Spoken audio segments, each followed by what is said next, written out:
July মাহত যিমান গৰম তোমালৈ মোৰ সিমান মৰম। আজি পিকপাকে ইমান দেৰিলৈকে অহা নাই, মই কিমান অকলে অকলে থাকিম। ছাৰ আহি গ'লো, কি কয় কওক আপুনি। আজি কলিয়াঙে ইমান দেৰিলৈকে অহা নাই, পিকপাক তুমি জানা নেকি ক'ত আছেহি? ছাৰ তাক মই দেখাই নাই। ছাৰ আহি গ'লো, দেৰি হ'ল নেকি মোৰ? দেৰি হোৱা নাই বাৰু, আজিৰ পৰা সোনকালে আহিবা তুমি। ভাত বনাওঁতে দেৰি কৰিলে ছাৰ মায়ে। ছাৰ গানকে এটি গাওঁ নেকি? অলপ ভালকৈ গাবি দেই। Okay sir. আজি এটা দাম আৰু কালি এটা দাম, দেশত লাগিছে কিহৰ ধুমধাম। আমাৰ গাঁৱত শিখৰ এটা 15 টকা দাম। হাৰে কৃষ্ণ হাৰে ৰাম, নাপায় কুম দাম, পটককে বাঢ়ি যায় শিখৰৰ দাম।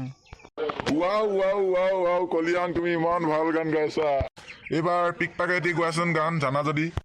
ছাৰ গানটো গাম, কিন্তু বেছি দীঘল নোৱাৰো যে মই। হ'ব বাৰু, তুমি অলপ ছুটিকে গোৱা। নদী বাঢ়িলে ঐ, উজান উঠিলে ঐ, গছে বনে কুলিৰ মাতে বিহু আহিলে ঐ, কপৌপাহে পাহে মৰম বাঢ়ি আহে, সেই মৰম জানানে কাৰ বাবে? কলিয়াং তোমাৰ বাবে, কলিয়াং তোমাৰ বাবে, কলিয়াং তোমাৰ বাবে। পিকপাক ভেৰি গুড, তুমি ইমান ধুনীয়াকে গাইছা, তুমি নোবেল পুৰস্কাৰ পাব লাগে।